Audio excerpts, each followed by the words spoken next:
Oke, saudara-saudara, kita sudah membahas Katekismus Heidelberg sampai ke pertanyaan yang ke-55 ya. Dan intinya adalah hidup kita bukan untuk diri kita. Hidup kita tidak terpusat untuk ego kita, tapi terpusat untuk kemuliaan bagi Allah dan untuk menjadi berkat bagi sesama, khususnya saudara seiman.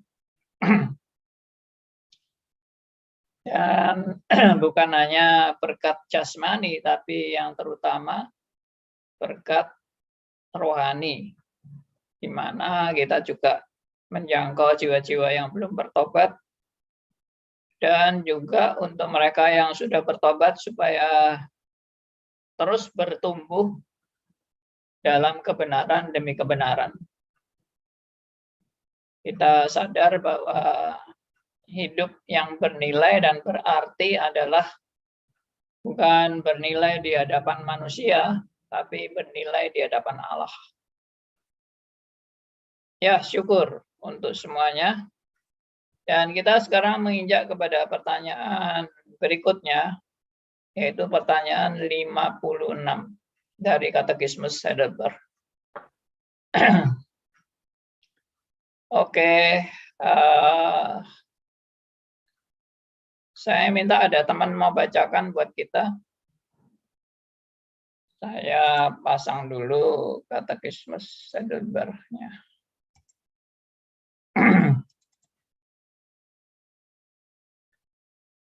Ya.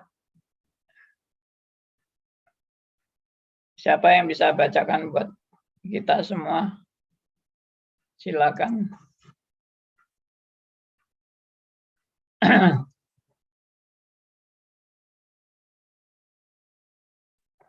Ya, Pak. Bagi Silakan, Bu Deviana. Apakah yang saudara percaya tentang pengampunan dosa? Jawabannya bahwa Allah sama sekali tidak lagi hendak mengingat dosa-dosaku dan juga watakku yang berdosa yang sepanjang hidup menjadi lawan bagiku, karena Kristus telah melakukan pelunasan untuknya.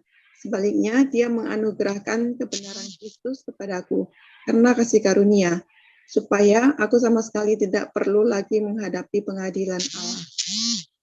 Baca ya, Pak. Terima kasih. Ya, terima kasih.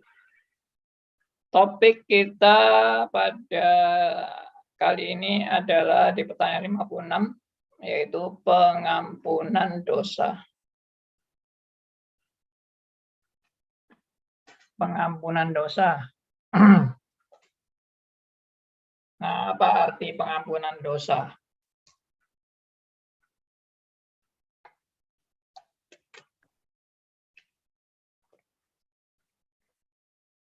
Dalam pengajaran iman Kristen, yang dimaksud dengan pengampunan dosa itu bukan apa ya? Ya sudah, kamu nggak jadi dihukum gitu aja. Sebetulnya bukan itu sih yang jadi perhatian utama dalam pengampunan dosa. Perhatian utama dalam pengampunan dosa itu adalah penyelesaian dosanya. Penyelesaian dosa. Kita mungkin seringkali mengentengkan penyelesaian dosa. Jadi misalnya, oh aku sudah berbuat dosa atau aku sudah berbuat salah kepada temanku, ya solusinya apa? Ya aku minta maaf aja, selesai. Nah seringkali kan anggapan pengampunan dosa itu cuma itu kan, ya minta maaf. Kalau kita salah ya minta maaf. Ada orang yang tidak mau minta maaf sih, karena biarpun dia salah, dia tetap gengsi dan tidak mau minta maaf. Ya itu orang yang ya kita nilai ya nggak anulah, orang yang keakuannya terlalu tinggi atau egonya terlalu besar, harga dirinya mungkin, sehingga dia nggak mau minta maaf. Seolah-olah kalau dia minta maaf itu wah udah jatuh lah, harga dirinya jatuh, nilainya jatuh, jadi nggak mau minta maaf sama sekali, meskipun sudah salah.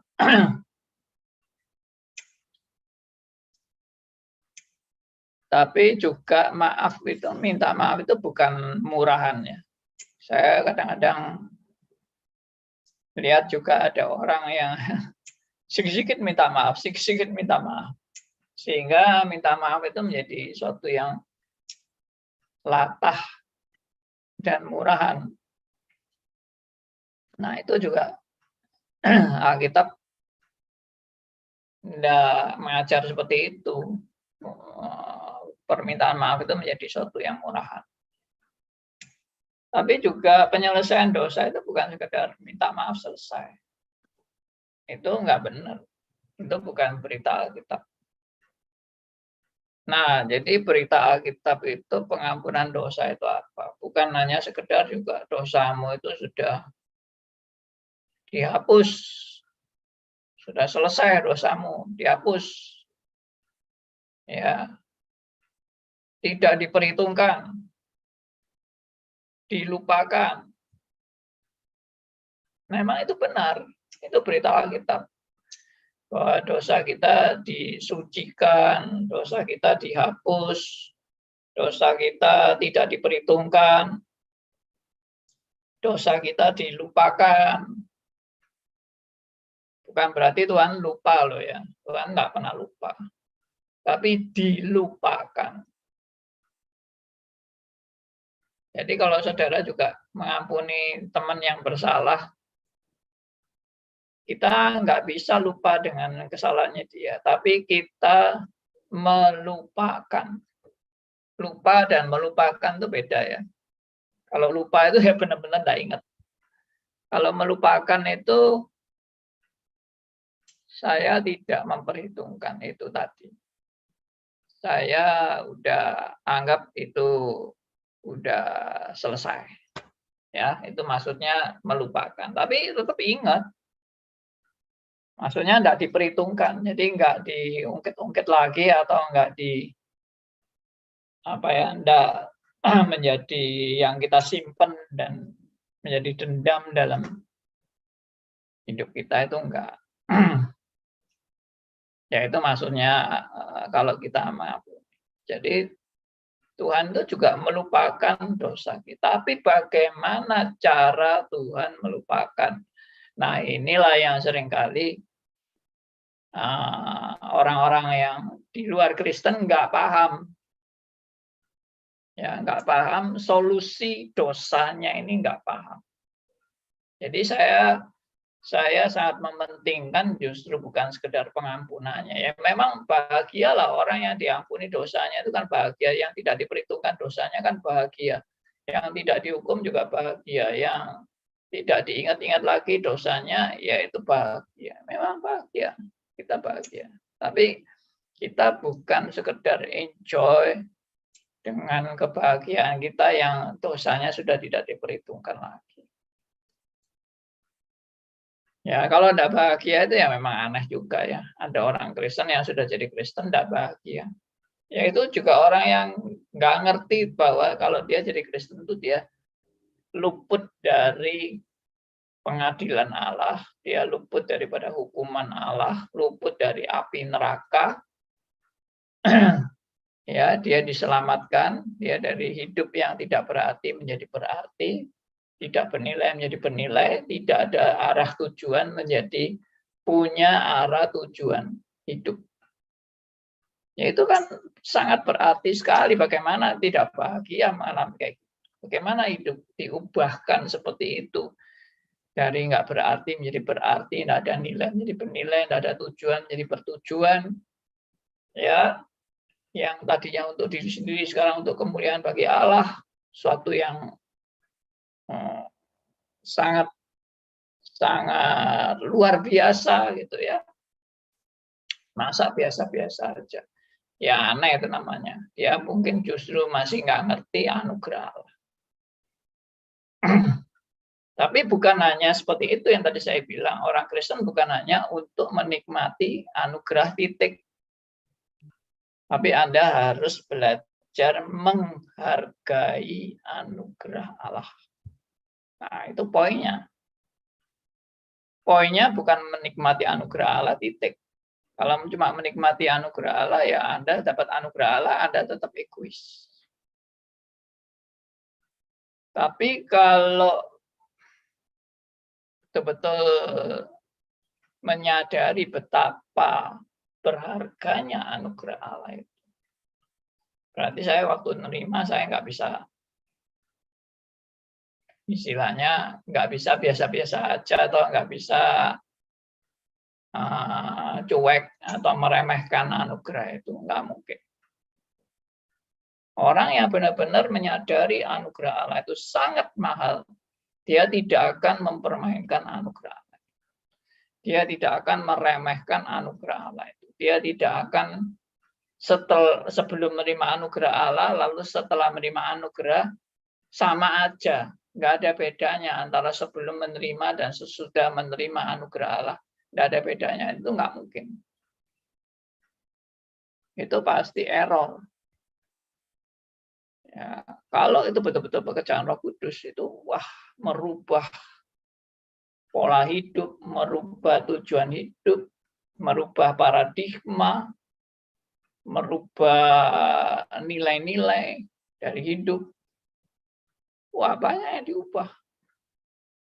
Dan itu menjadi luar biasa, suatu kebahagiaan luar biasa kalau saya boleh menjalani hidup yang lebih berarti dan bernilai. Ya, saya yakin semua saudara yang sudah bertobat, sudah di dalam Kristus, sudah percaya, sudah menerima anugerah keselamatan, akan dididik Tuhan untuk makin lama makin mengerti betapa besar anugerah Tuhan bagi saudara dan saya, dan betapa luar biasa nilainya bagi saudara dan saya, dan kita tidak mungkin meremehkan anugerah Allah itu dalam hidup saudara dan saya. Sehingga respon kita adalah kita mau melakukan yang terbaik untuk kemuliaan bagi Allah. Do your best untuk kemuliaan bagi Allah.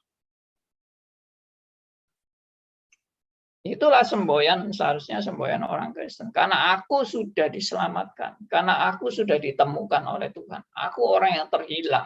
Sekarang ditemukan. Aku orang yang seharusnya binasa. Sekarang diselamatkan. Aku orang yang tadinya nggak mengerti arti hidup. Sekarang aku mengerti arti hidup. Aku yang nggak tahu nilai hidup. Sekarang mengerti nilai hidup. Aku nggak tahu tujuan hidup. Sekarang mengerti tujuan hidup. Wah, itu pasti akan merubah seluruh kehidupan saudara dan saya. Merubah segala-galanya. Merubah tujuan hidup, pola hidup, ya, kebiasaan hidup, dan sebagainya. Meskipun saya katakan yang lalu itu kita masih ada kedagingan. Dan itu juga jangan lupa. Kalau kita masih punya kedagingan, karena ada orang-orang Kristen yang jadi Kristen seolah-olah dia sudah nggak punya kedagingan sama sekali. Seolah-olah dia itu memang sudah sempurna di dalam menjalani nilai-nilai hidup Kristen yang seharusnya. Sudah sempurna. Mana bisa. Itu orang kalau sudah merasa sempurna itu kan perfeksionis. Dia terbius oleh perfeksionisme. Ya, perfeksionisme itu ya mengajarkan kita ini mengejar kesempurnaan sampai kita nanti suatu saat benar-benar sempurna. Selagi hidup loh ya. Selagi hidup itu kita bisa mencapai titik kesempurnaan. Nah, itu sudah takabur sekali. Itu tidak mengerti kondisi kita secara de facto bagaimana. De jure bagaimana. Oke. Jadi kembali lagi kepada pengampunan dosa. Itu tidak diberikan gratis. Pengampunan dosa memang gratis, tapi sebetulnya itu bukan gratis. Ya, contohnya gini. Anda suatu saat makan di restoran. Ya, saya makan di restoran. Saya dan keluarga. Lalu akhirnya saya selesai makan, saya mau bayar kan? Waktu saya mau bayar, oh enggak perlu bayar Pak, semua gratis. Enggak perlu bayar, gratis. Masa makananmu enggak ada harganya makananmu sehingga boleh dimakan secara gratis? Enggak, bukan itu maksudnya. Maksudnya adalah makanan yang Bapak pesan tadi, semuanya sudah ada yang bayar. Oh, saya kaget. Ya, karena pernah mengalami seperti itu. Sudah ada yang bayar. Loh, siapa yang bayar? Loh, itu tadi Bapak, ada Bapak yang kasih tahu. Itu untuk makanan di meja ini, enggak, saya yang nanggung semua bayaran.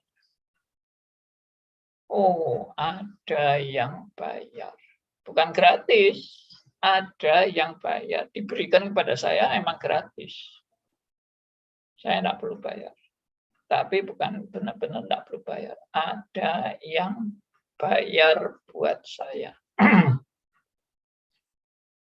Nah, intermezzo ini menunjukkan suatu kebenaran bahwa saudara dan saya diampuni dosanya bukan karena gratis dan Tuhan mengampuni gitu aja. Enggak. Tuhan mengampuni karena ada yang bayar buat Anda dan saya. Kenapa kok harus bayar? Iya, karena masalah kita diampuni itu adalah masalah yang berkaitan dengan hutang. Nah, saudara nggak sadar kan kalau saudara itu berhutang. Alkitab itu menunjukkan kepada Anda dan saya bahwa kita ini adalah orang-orang yang berhutang. Hutang apa? Hutang suatu hukuman yang harus saudara dan saya jalani. Ya, saudara dan saya kan orang yang sudah terhukum akibat dosa. Seluruh keturunan Adam dan Hawa terhukum karena semua sudah berdosa. Dosa yang dilakukan Adam dan Hawa menjalar kepada semua orang. Ya, Roma 5 ayat 12. Gitu. Jadi semua orang sudah berbuat dosa, semua orang sudah jatuh dalam dosa. Dan semua orang berhutang akibat dosanya. Itu. Tidak ada yang luput. Saudara dan saya semua berhutang akibat dosa-dosa kita. Ada yang bilang, loh Pak, saya kok diikut-ikutkan Adam dan Hawa, saya tidak ikut-ikut. Saya tidak mau saya diikutkan. Saya ya saya. Ya meskipun Anda tidak mau, Anda lahir sudah dalam keadaan berdosa. Dalam kandungan pun sudah berdosa. Dan dalam Anda menjalani hidup sehari-hari, Anda berdosa terus. Jadi meskipun Anda tidak mau warisan dosanya Adam dan Hawa, Anda pun melakukan dosa. Anda pun melanggar hukum Allah. Anda pun tidak bisa memenuhi target hukum Allah dengan sempurna. Jadi mau tidak mau ya Anda berdosa. Dan Anda harus, akibat dosa Anda itu, Anda harus mengalami hukuman. Dan hukuman itu harus Anda jalani sebagai tuntutan terhadap pemberontakan manusia yang berdosa. Nah, di dalam kita harus menjalani hukuman ini, ada orang yang membebaskan saudara dan saya. Untuk saudara dan saya tidak mengalami hukuman. Saudara dan saya boleh dibebaskan dari hukuman. Tapi cara membebaskan dan cara membuat saudara dan saya luput dari penghakiman itu adalah karena ada yang bayar dan mengalami hukuman itu menggantikan saudara dan saya. Nah, ini kita sudah bahas di masalah-masalah pengorbanan Kristus. Jadi Kristus itu menggantikan saudara dan saya yang seharusnya dihukum. Sehingga Kristus yang mengalami hukuman dan saudara bebas dari hukuman. Kristus yang menjalani akibat dosa dan saudara diampuni. Hukuman yang seharusnya saudara terima, saudara diampuni. Alias dibebaskan dari hukuman. Diampuni adalah dibebaskan dari hukuman. Itu. Jadi bukan berarti saudara ini diberi gratis, udah bebas, Anda tidak usah bayar, Anda diampuni gratis. Ya, berbahagialah Anda, sukacitalah Anda. Karena Anda benar-benar sudah mengalami pengampunan yang luar biasa. Sudah selesai. Tidak, pengampunan itu bukan sekedar pengampunan, tapi ada yang bayar dengan harga yang mahal. Kita menggambarkan itu. Kita menggambarkan saudara orang berhutang. Kita menggambarkan ada orang yang membayarkan hutang Anda itu. Sehingga Anda mengalami gratis dan Anda dibebaskan dari hutang. Ya, orang kalau hutang itu paling nggak enak. Kecuali sudah hobinya hutang dan dablek. Ada orang hutang itu tetap nggak mau bayar. Sudah punya uang tetap nggak mau bayar. Waktu nggak punya uang, ngemis-ngemis, minta belas kasihan dari yang punya duit. Yang punya duit akhirnya membebaskan, bukan membebaskan, memberi kelonggaran untuk pembayaran hutang. Jadi boleh ditunda pembayaran dan sebagainya. Setelah dia kaya, dia punya banyak uang, utangnya tetap nggak mau dibayar. Itu aduh. Kalau orang Tionghoa bilang boceng li, ya. Orang yang bocai gitu. Tidak berguna sama saya, orang brengsek gitu ya. Bagaimana itu dia utang-utang terus merasa tidak berutang, merasa tidak bersalah, bahkan yang menagih utangnya dimarah-marahi sama dia, dimaki-maki sama dia, ya seolah-olah yang salah itu yang nagih utang. Ini zaman sudah terbalik, orang utang tidak merasa bersalah, tidak merasa merugikan orang, tapi selalu merasa dirinya benar, dan yang nagih utangnya itu yang salah. Bahkan dia pakai backing Tuhan. Nanti Tuhan yang membela saya. Kamu jangan macam-macam nagih utang sama saya. Kamu nanti dikutuk Tuhan. Wah, sampai yang nagih jadi ketakutan. Takut dikutuk. Terus gitu tidak berani nagih lagi. Wah, itu alat jitu itu. Alat jitu untuk menghindar dari utang. Ya, manusia itu aneh-aneh. Tak tahu diri lah istilahnya. Udah utang, nggak mau bayar. Ya, dablek. Ya, diingatkan malah marah-marah, malah ngutuk, dan sebagainya. Tapi orang yang hatinya beres, dia diberi pengampunan oleh Tuhan, dia diberi anugerah oleh Tuhan. Waduh, bersyukur, bersyukur, bersyukur. Dan seluruh hidupnya dipersembahkan bagi yang sudah membeli dia. Karena memang budak itu, konsep budak itu, budak belian itu kalau sudah dibeli ya sudah, budak itu milik tuannya. Meskipun memang ada aturan sih, aturan-aturan tuh. Jangan sampai dia jadi budak selama-lamanya. Nanti setelah berapa puluh tahun dia boleh dibebaskan dan sebagainya. Yaitu mungkin karena ada juga nilai-nilai kemanusiaan. Hukum tentang perbudakan. Oke, saya berhenti sampai di sini bahwa ya pengampunan dosa itu berita membahagiakan sekali, berita yang sukacita sekali, berita kabar baik, yaitu dosamu sudah diampuni. Dosa yang mana, Pak? Dosa yang lalu, dosa yang sekarang, dan dosa yang akan datang. Seluruhnya diampuni. Tanpa kecuali. Ya, ada orang yang bilang dosa yang diampuni adalah dosa yang masa lalu. Sebelum terima Kristus. Tapi setelah terima Kristus, saudara harus menyelesaikan dosa Anda sendiri. Kalau seperti itu ya, pasti semua orang tetap binasa meskipun sudah percaya kepada Kristus. Karena apa? Karena syaratnya adalah yaitu dosa itu yang diampuni hanya masa lalu. Yang masa sekarang dan yang akan datang, saya sendiri harus membayar dan menyelesaikan. Ya, tetap mati. Siapa yang sanggup bayar akibat dosa adalah maut. Ya, itulah sedikit saya share tentang pengampunan dosa dari pertanyaan 56. Nah, biarlah ini juga boleh memperlengkapi kita semua dalam menghayati dan menghargai anugerah Allah dalam hidup Anda dan saya. Tuhan memberkati kita semua. Saya persilakan kalau ada teman-teman yang mau share atau mau Pak Andi. menanggapi. Silakan Pak Gegi.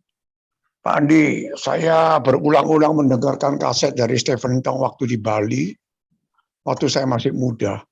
Ya. Dia bilang gini, Kristus rela mati di kayu salib demi dosa-dosa kamu. Dia sengsara begitu luar biasa. Kembali kita memuliakan namanya Dia. Kita harus mencari jiwa-jiwa untuknya. Itu yang saya nyantol sampai sekarang.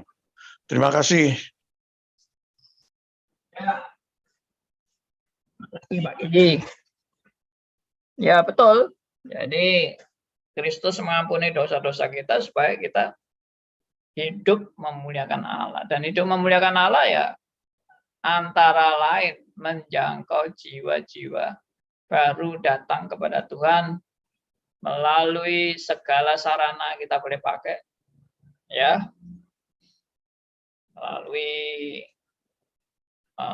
perkenalan, melalui percakapan, melalui sarana-sarana media sekarang ini seperti Zoom, seperti WhatsApp, semua bisa dipakai, seperti Facebook dan sebagainya. Semua dipakai untuk kemuliaan bagi Allah. Terima kasih kesaksiannya Pak Gegi. Pagi Pak Andi. Ya Pak Liman. Pak Andi tadi bilang dosa-dosa semua diampuni. Saya kepingin tahu secara definisi ini jelas tuh Pak ya. Kenapa dosa menghujat Roh Kudus nggak diampuni? Yang saya maksud apa yang dimaksud menghujat Roh Kudus secara gampang dimengerti Pak? Menerangkan orang yang ngerti. Kedua, apakah orang Kristen sejati bisa menghujat Roh Kudus itu Pak? Saya kepingin tahu definisi yang begitu gampang bisa diajarkan orang lain Pak. Apa Pak? Baik. Ya, terima kasih pertanyaannya.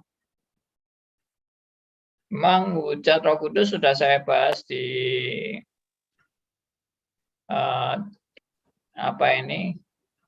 di diskusi dengan topik Roh Kudus dan Pentakosta ya. Tapi tidak apa-apa saya bahas lagi. Jadi yang dimaksud menghujat Roh Kudus satu-satunya dosa yang tidak bisa diampuni. Dan satu-satunya dosa yang tidak bisa diampuni adalah dosa yang tidak mau menerima Yesus sebagai Tuhan dan Juru Selamat seumur hidup sampai mati. Itu baru namanya menghujat Roh Kudus. Jadi tidak ada dosa yang tidak bisa diampuni kecuali dosa menghujat Roh Kudus. Nah, dosa menghujat Roh Kudus itu apa? Ya dosa yang tidak mau menerima Yesus sebagai Tuhan dan Juru Selamat terus-menerus seumur hidup sampai mati. Itu satu-satunya yang tidak bisa diampuni. Saudara mau berbuat dosa apapun di Alkitab dikatakan sejelek-jeleknya, serusak-rusaknya, sebejat-bejatnya, semuanya bisa diampuni kecuali mengucap Roh Kudus. Nah, mengucap Roh Kudus itu apa? Bukan sekedar maki-maki Roh Kudus. Ada teman yang pernah bilang, waduh, saya ini mungkin sudah mengucap Roh Kudus. Saya tanya, loh, kenapa kamu tahu dari mana kamu mengucap Roh Kudus? Ya, saya tadi pagi itu sepertinya di mulut saya itu saya maki-maki Roh Kudus. Jadi saya ini sudah tidak bisa diampuni lagi saya ini, karena saya sudah maki-maki Roh Kudus. Itu namanya mengucap Roh Kudus. Saya bilang tidak seperti itu. Mengucap Roh Kudus itu maksudnya bukan maki-maki dengan mulut terhadap Roh Kudus. Mengucap Roh Kudus itu menolak pekerjaan Roh Kudus yang paling final, yaitu apa? Untuk membawa saudara datang kepada Kristus. Dan kalau itu saudara sudah tolak, dan itu terus-menerus Anda lakukan seumur hidup sampai mati, ya finish, tamat, Anda tidak akan bisa diampuni. Nah, apakah orang pilihan bisa mengucap Roh Kudus? Jawabannya tidak bisa. Orang pilihan atau orang yang ditetapkan Tuhan untuk selamat tidak mungkin mengucap Roh Kudus. Karena apa? Karena memang Tuhan sudah menetapkan dia pasti selamat. Ya. Tapi siapakah mereka itu? I don't know. Apakah si A, si B, si C yang mengucap Roh Kudus? Ya, I don't know. Kita tidak diajar untuk menunjuk-nunjuk orang ya. Yang sekarang pun orang yang menghina kekristenan, saya tidak berani bilang dia pasti binasa. Karena suatu saat dia bisa bertobat. Sama seperti Paulus lah. Paulus itu contoh yang paling jelas. Orang yang melawan Tuhan. Tapi suatu saat pada saat Tuhan panggil, dia tidak bisa menolak. Nah, itu yang sekarang kita sering lihat di YouTube kan. Banyak orang-orang yang dari seberang yang kemudian percaya kepada Kristus tidak melalui orang lain yang mengabarkan Injil sama dia, tapi dia langsung, ya pengalaman dia itu, dia langsung dapat semacam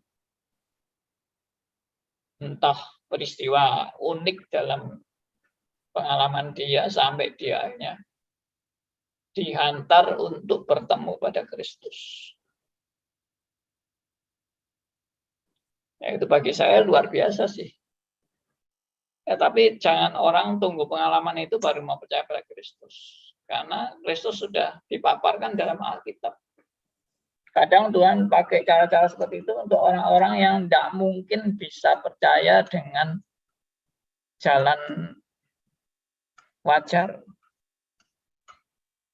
Ya, karena mungkin keluarganya atau lingkungannya, adatnya, jadi dia sudah kaku mati di situ. Tapi Tuhan bisa tarik orang-orang seperti ini untuk datang pada Kristus dengan cara Tuhan. Ya, itulah yang terjadi. Jadi kalau seperti itu ya orang itu berarti tidak mengucap Roh Kudus kalau sampai suatu saat dia datang pada Kristus. Tapi kalau seumur hidup sampai mati tetap menolak Yesus sebagai Tuhan dan Juru Selamat, ya dia pasti binasa. Tapi kita juga nggak tahu karena detik-detik kematian di mana dia sudah bisu. Tapi dalam pikirannya dia masih jalan, dia waktu itu menerima Yesus sebagai Tuhan dan Juru Selamat dan tidak ada orang yang menyaksikan peristiwa di mana dia menerima Yesus sebagai Tuhan dan Juru Selamat. Ya nggak tahu kan, nggak ada yang tahu hati tiap orang. Dan kita juga nggak bisa menghakimi semua orang yang mati itu pasti dia masuk neraka atau pasti masuk surga juga. I don't know. Oke, itu jawaban Pak Liman untuk Pak Liman. Thank you, Andi. Thank you. Terima kasih. Selamat pagi, Pak Andi. Pagi, Bapak Theodor. Pak Andi, saya mau mengomentari sedikit aja, Pak. Pak, tadi kan di awal Bapak bilang pengampunan dosa itu tidak sekedar meminta maaf, Pak. Yes. Maksudnya begini Pak, ada semacam gaya literal dan tidak komprehensif. Ketika orang mulai menafsirkan 1 Yohanes, jika kita mengaku dosa. Jadi intinya cuma sekedar kita mengaku aja Pak. Nanti soal dia berkanjang dalam dosa itu urusan lain. Pokoknya intinya saya sudah mengaku, maka Allah adalah setia dan adil. Apakah Bapak melihat problem ini begitu mengancam tubuh Kristus atau bagaimana, Pak? Oke, bagus. Jadi ada satu faktor yang ditekankan oleh Theodor, yaitu mengaku dosa.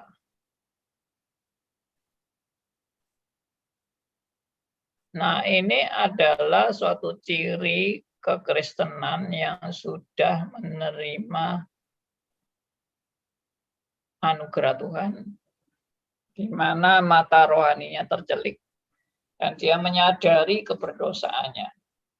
Maka orang yang sudah dalam pimpinan Roh Kudus, dicelikkan mata rohaninya, dilahirbarukan, kemudian disadarkan akan dosa-dosanya, dia pasti datang kepada Tuhan dan mengaku dosanya. Jadi tidak mungkin orang yang menyadari, sudah dicelikkan untuk menyadari dosanya, tapi tetap tidak mau ngaku dosanya di hadapan Tuhan. Itu enggak mungkin, karena cara Tuhan itu merubah hidup saudara dan saya itu dengan menginsyafkan, menyadarkan bahwa kita ini orang brengsek di hadapan Tuhan, dan orang kotor di hadapan Tuhan, dan kita datang kepada salib Kristus untuk belas kasihannya, untuk pengampunannya. Sebetulnya yang menggerakkan saudara dan saya datang kepada salib Kristus itu ya Tuhan sendiri. Makanya Allah itu yang bekerja dalam hidup Anda dan saya. Allah yang mengerjakan semua hal tentang yang baik itu untuk datang kepada Allah itu di dalam hidup Anda dan saya. Ya, oke. Itu penekanan terhadap pengampunan dosa. Apakah kalau kita tidak mau ngampuni, Tuhan juga tidak mau ngampuni kita? Kalau kita benar-benar tidak mau mengampuni, ya, kita keras hati tidak mau mengampuni, saya yakin Tuhan akan menempeleng kita. Ya, tanda petik. Menempeleng kita atau kita dikasih hajaran sampai kita sadar kita ini ya bukan orang yang terlalu baik di hadapan Tuhan. Kenapa kok Tuhan sampai mau mengampuni kita, orang-orang brengsek ini, tapi kita tidak mau mengampuni sesama kita yang sama-sama brengsek dengan kita. Nah, itu yang menjadi pertanyaan kan. Berarti ya kalau orang itu tidak mau mengampuni dia, berarti orang yang belum menerima anugerah Allah atau belum menghayati anugerah Tuhan dalam hidupnya. Pak Andi. Ya, Pak Liman. Nah, ini ada satu pengalaman, ada orang bilang dia berdosa tuh dia rasa malu gitu, Pak. Dan dia berasa malunya luar biasa sama Tuhan, sehingga enggak doa tuh gak bisa tadi kalau dia berbuat dosa tuh malu, tadi lama enggak doa, kira-kira setengah bulan, 2 bulan baru dia bisa doa. Kita kan karena malunya tuh, apa memang itu ya apa cara jawabnya? Ada pertanyaan seperti itu, Pak. Karena dia malu setengah mati, Pak. Orang yang malu setengah mati itu mungkin orang perfeksionis, atau dia sudah jatuh gengsinya. Orang yang jatuh gengsinya itu amat sangat malu karena gengsi dia terlalu tinggi. Orang yang gengsinya terlalu tinggi lalu jatuh kedebuk, wah langsung rasa malunya luar biasa. Karena apa? Perfeksionis, wah sempurna. Akhirnya dia sendiri tidak sempurna. gengsi. Wah, saya ini orang hebat, saya orang luar biasa. Ternyata kamu enggak orang hebat, kamu orang biasa-biasa aja, bahkan orang brengsek. Nah, itu malu. Tapi kalau orang itu sudah sadar bahwa di hadapan Allah itu tidak ada yang bisa disombongkan, mau gengsi apa lagi dan mau malu apa lagi? Kamu mau lebih maksudnya merasa kamu nggak layak, itu malu itu, terus kamu mau lebih rendah lagi dari yang sekarang. Ya kamu itu sudah rendah. Ingatlah bahwa kamu itu sudah rendah. Mau rendah kayak apa lagi? Kita ini sudah yang paling rendah posisi kita ini. Kita ini posisi yang nggak layak di hadapan Allah. Lalu merasa masih gengsi. Ya itu yang nggak benar. Buanglah segala gengsimu, harga dirimu. Ya, buang itu. Kamu itu orang brengsek-sek yang jangan sudah brengsek masih menyombongkan diri. Buat apa itu? Enggak usah. Akuilah dirimu apa adanya di hadapan Tuhan. Ya, mungkin kalau di hadapan sesama kita masih jaga jarak atau jaga gengsi atau apa, ya itu masih bisa seperti itu, karena memang tidak setiap manusia bisa menerima kelemahan kita. Ya, sehingga kita memang perlu tenggang rasa atau perlu jaga jarak atau apa gitu loh. Antara sesama memang nggak bisa sempurna, tapi antara kita dengan Tuhan sudah tidak ada lagi jarak, tidak ada lagi gengsi-gengsi ya. Mau gengsi apa lagi? Ya itu dalam penghayatan saya ya. Makanya Alkitab juga mengajarkan saudara dan saya untuk kalau dengan sesama kita saling mengampuni. Sudah. Kita tidak perlu membuka diri kita habis-habisan terhadap sesama, lalu dibocorin semua kebrengsekan kita, dan jadi pengumuman. Itu seperti gerakan, ya maaf saya bilang, gerakan pria sejati itu kan kayak gitu. Kejelekannya dipamer-pamerkan, diumumkan, bahkan dipamerkan dengan bangga. Memamerkan kejelekan itu dengan bangga. Malah jadi pertandingan atau perlombaan memamerkan kebrengsekan masing-masing. Lalu malah itu jadi kebanggaan. Kalau saya bisa memamerkan kebrengsekan saya, saya pria sejati. Emangnya pria sejati itu yang bisa memamerkan kebrengsekan. Itu baru pria sejati. Kita enggak usah ngomong kayak gitu. Di hadapan Allah itu kita sudah brengsek. Ya, mau enggak ngaku apalagi ya sudah. Pasti itu pengakuan itu akan terjadi dalam hidup saudara dan saya. Jadi bagi saya inti daripada pengakuan itu terbuka di hadapan Allah. Kita itu apa adanya di hadapan Allah dan kita mengakui ketidaklayakan kita di hadapan Allah. Itu maksudnya. Bahwa tanpa anugerah Allah aku pasti binasa. Ya, mau tutup-tutupi apalagi? Kita mau menutupi gengsi kita apalagi kepada Allah? Tidak ada sudah. Ya. Hancur. Makanya saya seringkali pakai istilah di hadapan Allah kita semua hancur hati di hadapan Allah.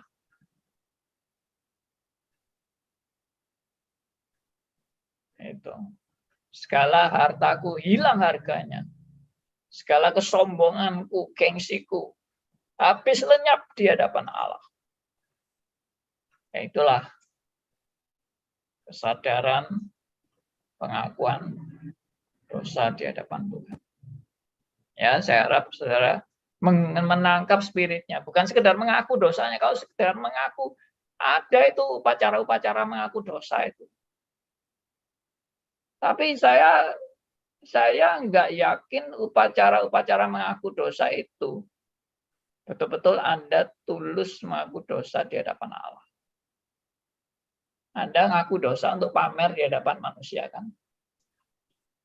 Dan Anda merasa bangga untuk pamer dosa di hadapan manusia untuk dapat prestasi pria sejati.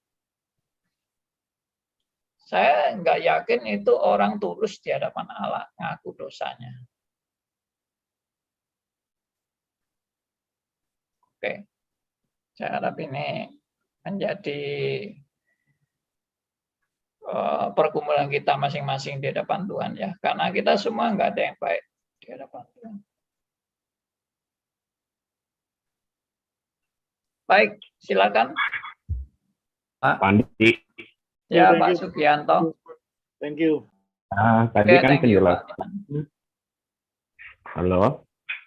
Iya, Pak. Silakan Pak Kedengaran, Sugianto. Pak. Kan kita dilahirkan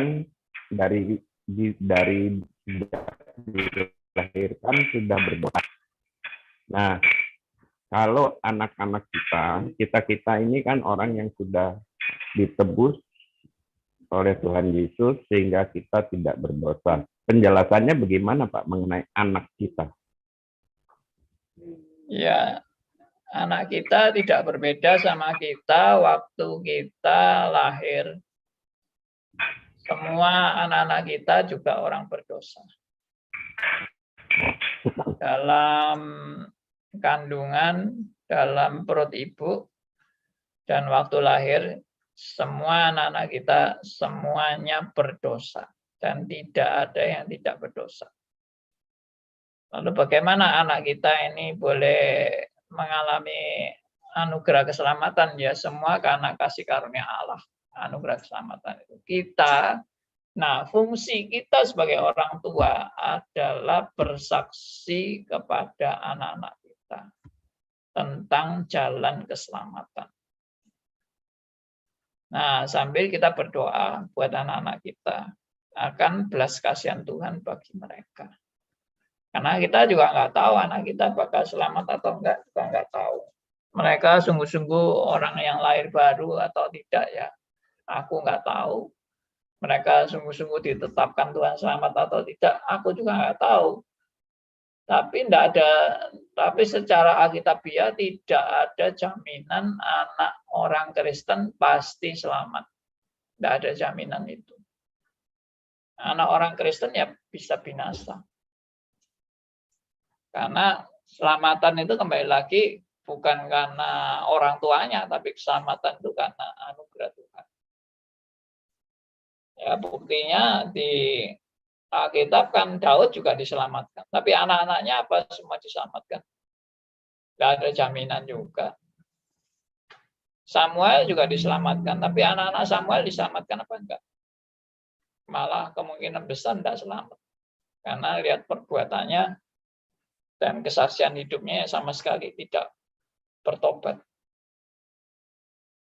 Termasuk anak-anak Imam Eli, itu juga enggak menunjukkan hidup sebagai orang percaya. Jadi tidak ada jaminan orang yang sudah percaya pasti anaknya juga selamat, belum tentu. Kalau sampai anak kita bisa, Bukan karena dosa Adam. apa Pak? Bukan karena dosa Adam, ya, dosa turunan. Loh iya, dosa turunan. Halo. Maksudnya bagaimana Pak? Ya. Enggak, kan kalau kita memang sudah berdosa karena Adam dari awal sudah berdosa, Pak. Iya. Betul nggak, Pak? Itu pendapat begitu.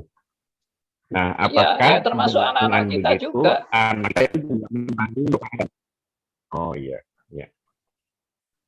Anak-anak kasih. kita berdosa Jelas. juga dari Adam dan Hawa, bukan gara-gara kita sudah jadi orang percaya lalu anak-anak kita tidak ikut berdosa.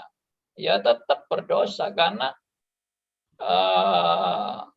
semua orang yang lahir entah dari keluarga Kristen atau tidak Kristen, semua orang yang lahir tetap lahir sebagai orang berdosa. Kenapa lahir sebagai orang berdosa? Ya karena memang dosa keturunan, dosa Adam dan Hawa. Ya. Terima kasih Pak Andi. Terima kasih Pak Sugianto. Pak Andi, Ya Pak Elia, kalau tidak ada yang lain, saya ada beberapa yang ingin saya sampaikan. silakan. Pertama, sejak saya sudah memberikan kesaksian atau dokumentasi tentang nomor WA, saya mengamati kalau hari Senin beliau sudah hadir. Kemudian hari Selasa kemarin pagi beliau tidak hadir, dan hari ini beliau hadir. Ya puji Tuhan. Yang kedua, Pak, tadi saya mendengar ulasan Pak Andi bahwa pengampunan itu bukannya tidak ada harga yang harus dibayar, tetapi ada proses penggantian atau substitusi yang sudah dilakukan oleh Kristus. Ya. Itu kan berhubungan dengan rohani, Pak. Yes. Kalau konsep jasmani, apakah Tuhan Yesus akan membayar pembayaran yang harus dilakukan atas dosa jasmani ditanggung oleh Kristus? Nggak mungkin dong. Dia kan sudah ada di jasmani, tidak ada lagi gitu loh. Apakah pembayaran dosa jasmani yang kita lakukan harus kita tetap tanggung selama kita hidup di dunia ini? Setelah kita mati, clear. Karena jasmani sudah selesai, rohani juga sudah diselesaikan oleh Kristus. Itu konsep yang saya ingin angkat. Thank you.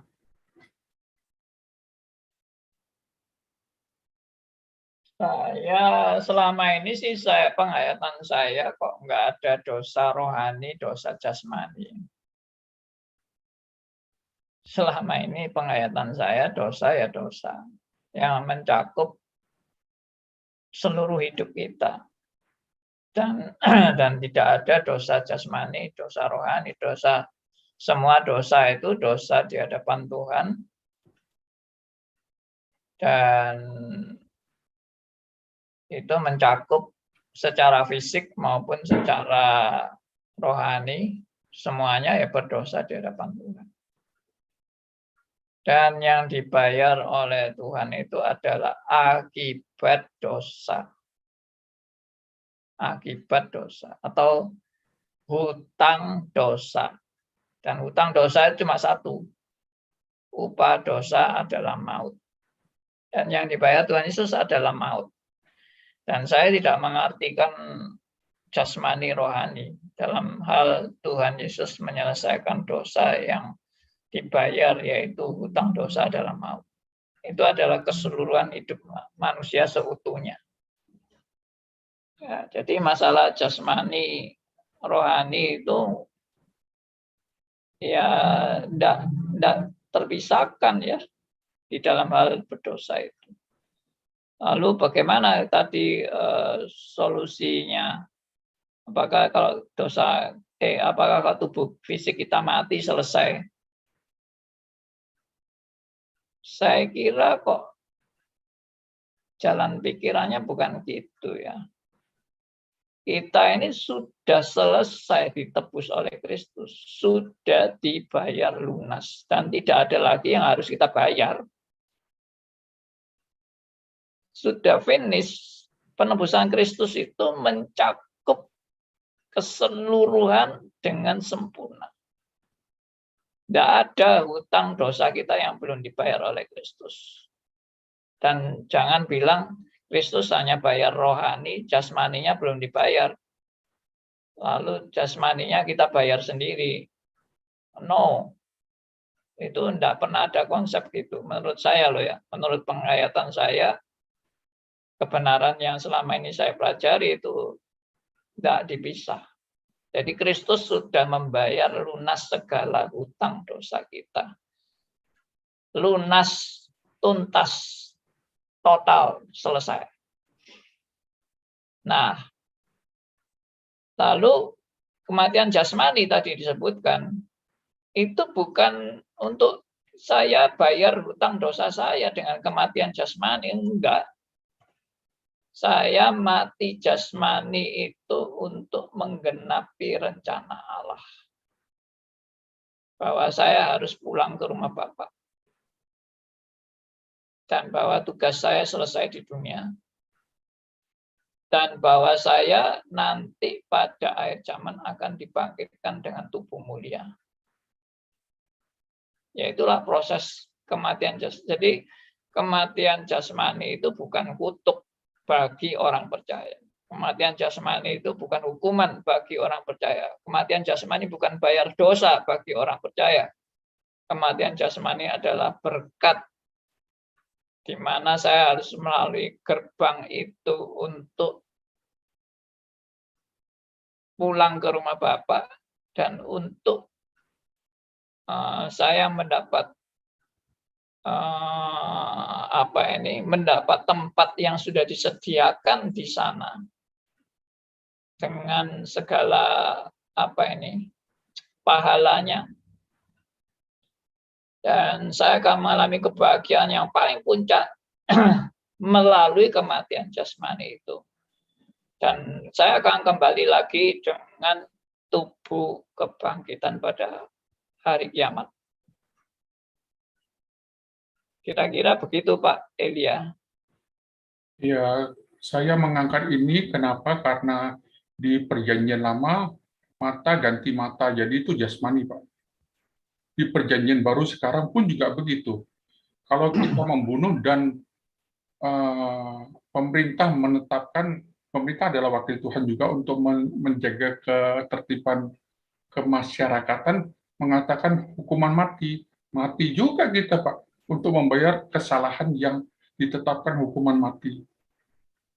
Ya, tapi itu kan dari perbuatan manusia. Tapi kalau secara iman Kristen, biarpun kita menanggung akibat dari perbuatan dosa kita yang secara hukum negara, ya, hukum sosial, kita menanggung akibat daripada pelanggaran kita. Tapi secara nilai iman Kristen, kematianku itu adalah berkat anugerah yang daripada Tuhan, bukan hukuman.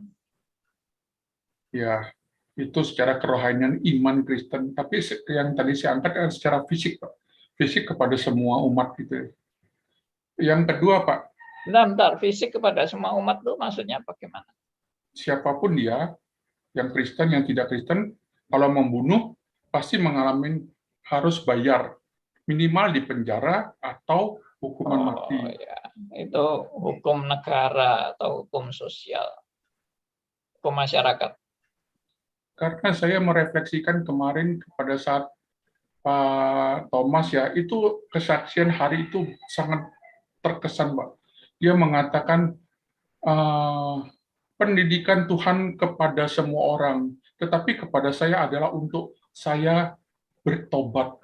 Saya langsung berpikir, dia menghidupin bahwa yang dialamin oleh istri beliau adalah untuk dia bertobat. Saya langsung berpikir pada sakit saya, Pak. Saya memang ada melakukan banyak sekali dosa, dan saya pikir, benar juga ya, itu yang harus saya bayar sekarang. Walaupun kita tahu secara iman, saya mati, saya langsung masuk surga, kan begitu. Tapi secara fisik, ada proses yang harus dibayar. Wah, ini jadi ini. Karena tapi cukup seru. Begini.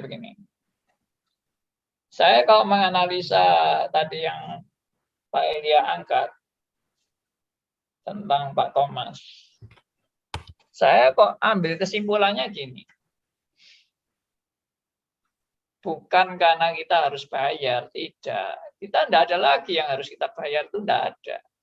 Tapi kejadian itu Tuhan pakai untuk menginsyafkan kita supaya kita bertobat dari dosa-dosa kita. Bukan kita bayar itu, tapi itu anugerah Tuhan yang membuat Anda dan saya insyaf untuk kita kembali ke jalan yang benar melalui peristiwa itu. Jadi saya tidak pernah lihat itu sebagai sesuatu yang harus kita bayar. Itu justru didikan Tuhan dan ajaran kasih Tuhan untuk kita kembali ke jalan yang benar. Jadi kalau tidak ada peristiwa itu pun, kita tetap harus kembali ke jalan yang benar. Setiap hari aku mau kembali ke jalan yang benar. Karena hidupku itu tidak pernah sempurna. Seluruh hidupku. Ya, terima kasih untuk penegasan cara berpikir yang benar seperti yang Pak telah sampaikan. Yang kedua, Pak, saya tadi tergelitik tentang menghujat Roh Kudus. Itu tak terampuni karena konsep menghujat adalah kita tidak mengakui Roh Kudus bekerja atau ada di dalam kekristenan, sehingga Roh Kudus yang memampukan kita mengaku Kristus adalah juru selamat. Kalau proses ini tidak terlaksana, bagaimana kita bisa sampai di surga? Itu konsep yang pertama sudah clear bagi saya. Cuma saya dapat berpikir begini, Pak. Ini pikiran usil saya, tanda kutip ya. Apakah di zaman sekarang orang yang mempergunakan Roh Kudus mengaku dia berbahasa Roh Kudus, termasuk menghujat Roh Kudus? Karena kalau saya jadi Roh Kudus, saya kemplang tuh, itu bukan saya yang menyuruh kamu. Kamu ngaku-ngaku saya. Apakah itu termasuk menghujat Roh Kudus, Pak? Thank you. Sedikit usil saja.